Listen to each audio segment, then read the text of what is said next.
Hey, what's up guys? Welcome back. Kellen here once again with Droid Life. This time talking Sony Xperia Z2 and the Galaxy S5. So just like we did with our comparison to the HTC One M8, want to talk differences, specs, displays, camera UIs, Android skins, all that stuff. So you can ultimately decide if you want to hold out for the Z2 or if you want to just go ahead and pick up the Galaxy S5 right now since it's available pretty much everywhere.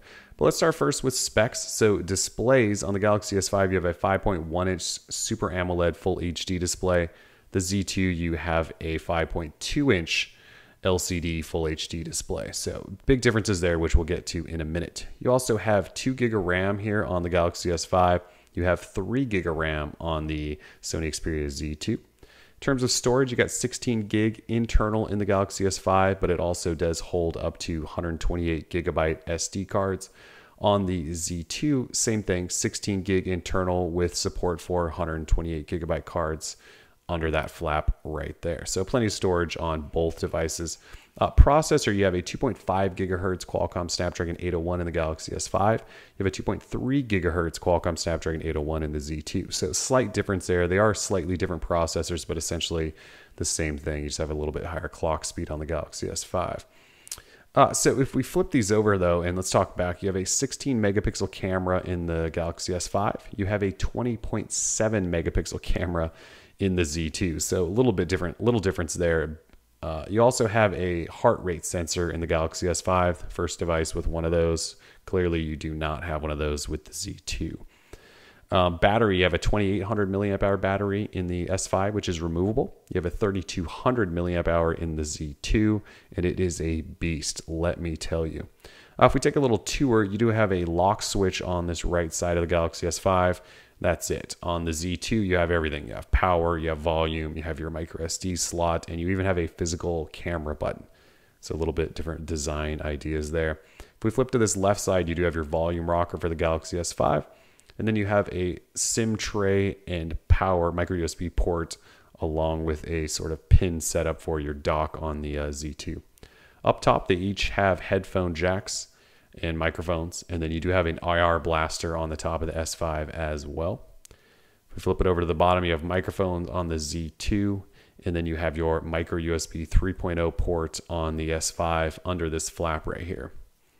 And so speaking of flaps, both phones are water resistant, so you want to make sure you have all of those flaps shut all the time.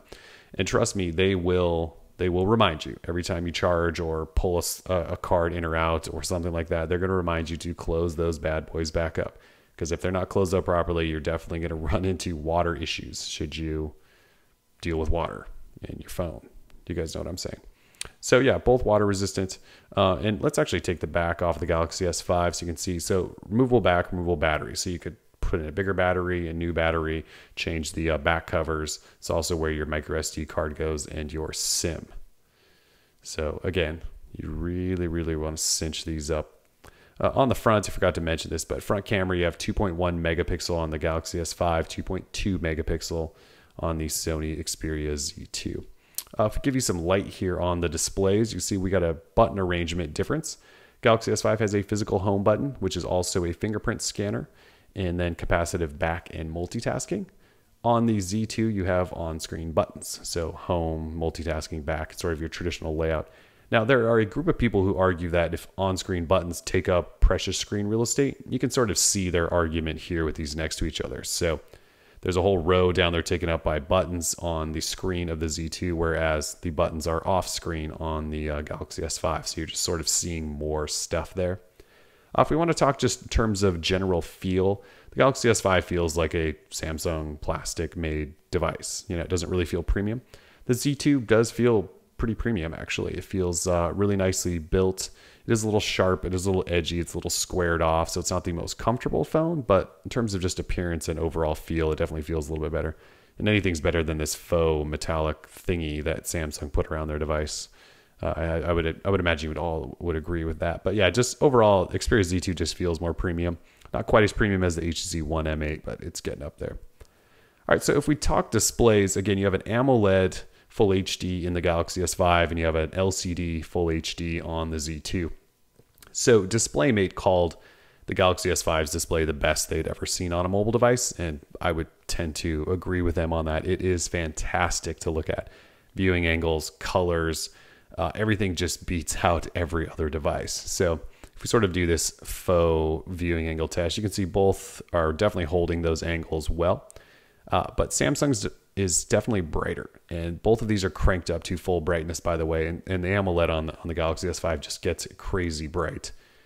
If we jump into Droid Life, though, just like we did with the One M8, this kind of gives you a comparison and really shows you some of the flaws maybe in the Xperia Z2 display. You see Droid Life is mostly whites and grays, but yet when you compare these two side by side, the Z2 looks amberish and doesn't really produce white. The AMOLED on the Galaxy S5 is actually producing grays and whites quite well. You can also see in this picture, the Galaxy S5 is showing much more natural color, I would argue, whereas the Z2 is showing all sorts of oranges and ambers and yellows, and it's just not really a great reproduction of the image or that photo that I took there. And if we keep scrolling down here, you'll see, like, here's a picture from my deck. So my deck's not orange, and the Z2 certainly thinks it is. So again, the Galaxy S5, its color reproduction is really, really nice. It actually gets really, really white, gets really, really bright, and it just does a great job representing what you're looking at. So, like I said, it's been ruled the best smartphone display ever, and I don't think many people would tend to disagree with that. It really is a incredible display. If we take a look at UIs, Samsung has TouchWiz, Sony has whatever they're calling their UI. I don't necessarily say I would like either of these, but they are what they are. Samsung has this My Magazine built in with a swipe from the left. You don't really have that news aggregator. So My Magazine's kind of like Blink Feed, but you don't really have that on the Sony device. But you do have sort of a traditional layout with home screens that can be added on either side, and your widgets and your apps. And Samsung kind of works the same way. You kind of can add pages wherever you like, and then shortcuts to wallpapers and widgets down below. You guys have seen this stuff. It's kind of traditional. Everyone sort of tweaks their own skin a little bit, but you guys have seen this stuff before. If we jump into the app drawers, though, both scroll horizontally. Yay. They both are also transparent, so you can see your wallpaper while you're in there. You do have different menus and different ways to sort and things, but they all sort of offer similar styles here. You're not really going to see much of a difference. Also, though, if we want to access Google Now, swipe up from the on-screen home button, access Google Now on the Xperia Z2. With the Samsung device, obviously no on-screen button, so you actually long press on home for a couple seconds. I don't have a Google account in here, but long press on home for about 2 seconds does get you in there. Their multitasking UIs are similar, and they do have close all buttons, so if you want to kill all tasks at once, you can actually do that, which is kind of nice. Then they have back buttons as well, and they are flip-flopped. If we jump into the notification shade, you'll notice some big differences here. Samsung sort of has their traditional scroller up top with shortcuts along with a brightness adjuster. In the Xperia Z2, you have to jump all the way over into quick settings menu to get all of these settings. So Samsung makes them readily available, whereas you need another tap or swipe to get to them in the Z2.